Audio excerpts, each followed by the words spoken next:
Welcome to part 3 of the recap for our on-the-sea D&D campaign.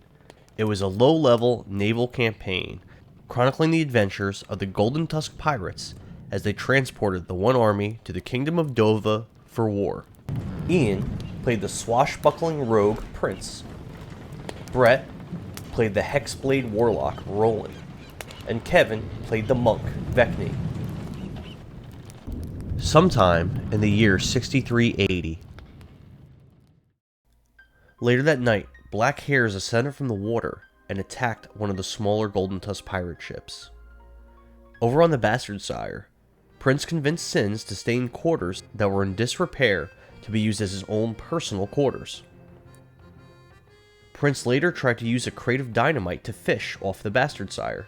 The explosion caused considerable damage to the hull of the Bastardsire and killed a copious amount of fish. Rolan snuck into Sins' old room before Sins moved from that room into his new quarters and stole his pouch of gold. Prince saw Tazanki and other Highlanders fixing up Sins' new room. Prince lied to Tazanki and claimed that Sins said Tazanki was stupid and would fix up his room for free. Tazanki and Sins started to not get along because of Prince's deceptions. While fishing aboard Tuskheart, Vekni caught a legendary deep-sea Halanka avocado tuna. Golden Tusk asked Vekni to travel through Dovah to the Order of the Consecrated Righteous Temple to investigate the tale of the Loxodon genocide in Un that supposedly took place many years ago. This debt is what kept the Loxodon in Divinigon doing the bidding of the Golden Light clergy. Golden Tusk's daughter, Ixis, felt beholden to her people and refused to leave Shoddy Urchin until the debt was paid. Golden Tusk suspected that the Grand Cardinal of Golden Light was corrupt and that there was something fishy afoot. Prince again heard of the rumor of a shipwright looking to join him. Prince looked for this man in the hold of the Bastardsire and could not locate him. Another night passed and one of the smaller Golden Tusk ships was missing. Something must have happened to it. Later that day, a strange fish was caught and brought aboard the Tuskheart. A sailor tried to grab the fish and was killed by it. The fish was called a Ningyo fish, and this creature was said to curse any fisherman who came in contact with it. Vekni spoke to the fish and offered to throw it back into the sea if it was willing to relinquish any curses. The fish agreed, and Vekni threw the fish back into the sea. Before the fish hit the water, it seemed to smile at Vekni and give her a wink. Later, one of the recruits from the Doddering Mongrel Tavern was caught trying to poison the food in Roland's kitchens. He was brought into the brig and held. Roland and Vekni interrogated the prisoner, Inca, who was uncooperative. Roland casted Charm Person on this man, and he divulged that he had 3 co-conspirators, Brot, Tento, and Murin. He explained that they were there on behalf of Vigor and Forte's supreme strategist, Edgar Brazil. Murin was instructed to sabotage the voyage and stop the Un reinforcements from reaching Dovah. After advising Captain Golden Tusk and Holden of the Traitors on Tuskheart, Vekni, Prince, and Roland investigated and searched for Tento, Brot, and Murin. Sins helped with the investigation as well. Vekni permitted him to return to Tuskheart and reunite with his men from Nude's castle. Roland and Vekni interrogated Inca further, trying to locate the other traitors. Roland decided to cast Disguise Self and assumed the identity of Inca. He returned to the main deck of the ship, hoping the other Vigor spies would approach him.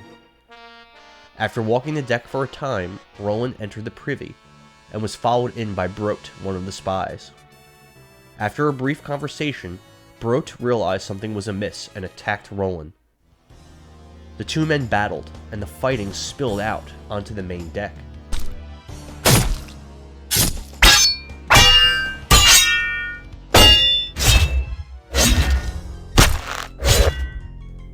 With a combination of his warlock eldritch powers and swordsmanship, Roland defeated and captured Brot.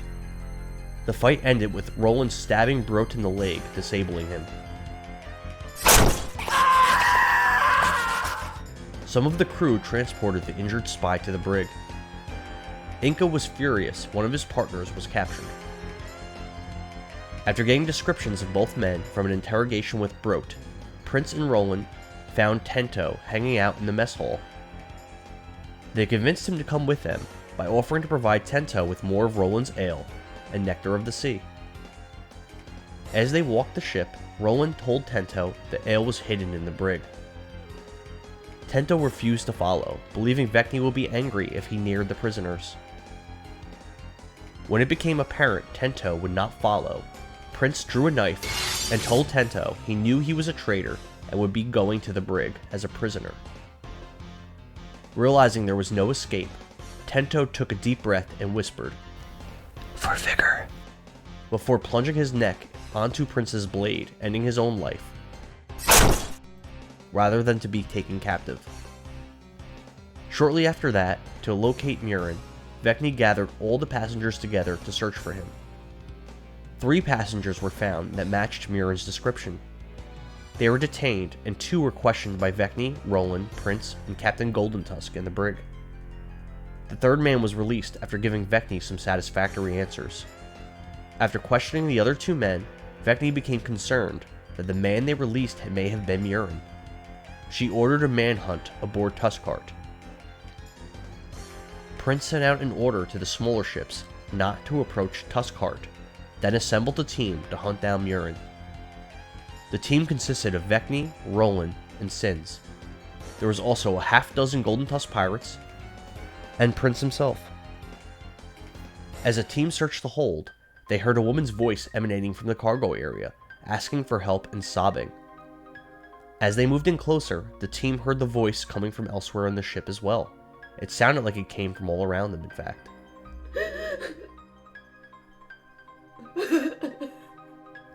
The team continued towards the voice of a woman, beckoning them for help.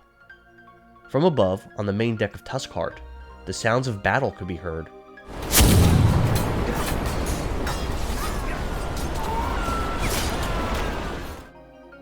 A number of ghost sailors appeared out of thin air and attacked the search party.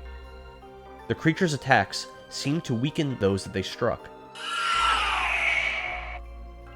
After the initial attacks, the ghost sailors disappeared. The sailors braced themselves for battle, standing back to back and drawing their weapons. Prince lit a torch and was able to see the outlines of the ghostly attackers. Prince located the origin of the woman's voice, a sobbing woman with her back turned to him. He attacked her with his greatsword and uncovered that she looked a great deal like the black-eyed creature the crew encountered drifting on the water amongst debris. The creature attacked Prince with long strands of black hair, trying to grapple and tie him up with it. She followed up, slashing at Prince with her claws, downing him. Golden Tusk archers loosed a volley of arrows at the ghosts, striking them.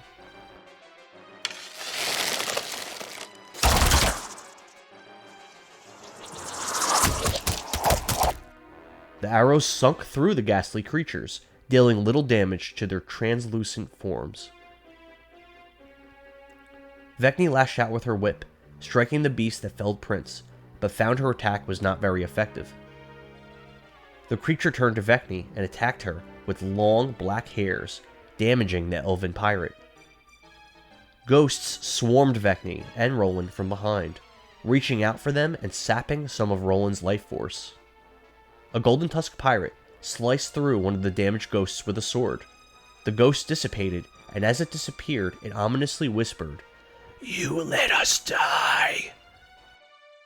The dark creature curled her hair around Prince's lifeless body and cackled, while taunting the rest of the group, motioning for them to come and save Prince. One of the ghosts killed the pirate, sucking his life energy out completely. Sins joined the battle, swinging his sword and striking a ghost. Vekni succumbed to the attacking ghosts that swarmed her, falling to the ground. Rolan blasted a ghost with his Eldritch Blast, obliterating it. Once again, the dying ghost whispered, "You let us die." The battle for survival against the evil creature and the ghosts raged on for some time. Sins pressed the attack, cutting down another ghost. The spirit dissipated before his eyes. The black-eyed beast left the hold, beckoning the adventurers to follow. Rolan rushed over to Vekni and frantically attended to her wounds. The ghosts and sailors continued to clash. 2 additional sailors perished in the melee, their life force drained from their bodies. The remaining ghosts were felled by Rolan and the sailors. The spirits dissipated, whispering accusingly like the other ghosts. The sounds of battle continued to emanate from above decks. Rolan and Sins got their pirate allies to carry Vekni and Prince, and they left the cargo hold, ascending to the main deck, seeking the medical bay. On the main deck, Rolan saw an exhausted Captain Golden Tusk, breathing heavily, as well as a beat-up-looking Holden. His throwing knives were scattered on the floor around him. 6 soldiers lay dead on the deck. Golden Tusk said they were attacked by one of the black-eyed creatures and some ghosts. Rolan worried there were more ghosts on the ship. Men on the Bastard Sire signaled to Tuskheart it was some kind of an SOS. Rolan escorted the men carrying Prince and Vekni into the medical bay. Thaddeus went right to work on Vekni and Prince. Rolan spent the night in the medical bay with his injured friends and Sins. The following day, the PCs learned of 4 separate ghost attacks. The battle on the cargo hold, the battle on the main deck with the captain and Holden. There was an attack on the Bastard Sire mess hall, where ghosts and one of those black-eyed creatures attacked Tazanki and a group of Highlanders. The Highlanders suffered no casualties. They killed the black-eyed woman and were in possession of its corpse. Lastly, the Tuskheart kitchens were attacked and all staff were killed. Rolan's line cooks were all dead. A single corpse was discovered in the Tuskheart privy. The corpse did not have a face and was moved to the medical bay of the Bastard Sire.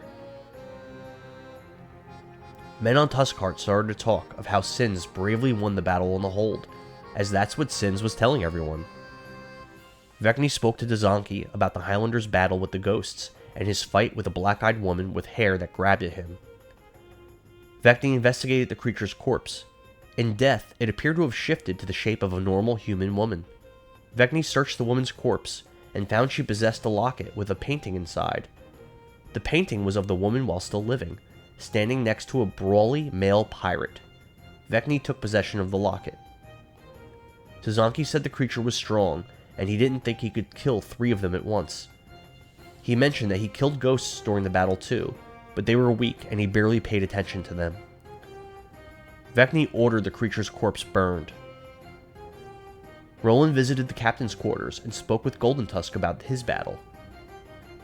The captain said it had been a while since he last had a chance to go wild. He explained it was a good thing Sins was in the cargo hold so that he could save everyone. The flesh-colored tiefling child handed Rolan a piece of paper he had been scribbling on. The paper was filled front and back with the number 33, written out in many different ways, chaotically all over the parchment. Vekni examined the corpse of the man with the removed face, finding him to be a deceased Golden Tusk pirate. That night, Prince ordered torches lit throughout the Bastard Sire, and Vekni did the same throughout Tuskheart. The following day, Vekni ordered some of the crew to clean up the mess on the deck and elsewhere in the ship. She assisted them with her Shape Water spell. Vekni returned to the brig to further interrogate Brot and Inca about Murin. Brot gave up some information about Murin in exchange for getting his injured leg taken care of by the surgeon. Brot explained Murin was very cunning and could change his appearance. Culbrow continued to repair Tuskheart after being released each night at Vekni's command. The next day, Sins and Holden questioned Rolan as to his reason for joining the war. Rolan explained his dad kicked him out of the house and Rolan was on a mission to prove himself. Rolan continued, his father, Draven, fought in the War of A's Wildlands, the Goblin War.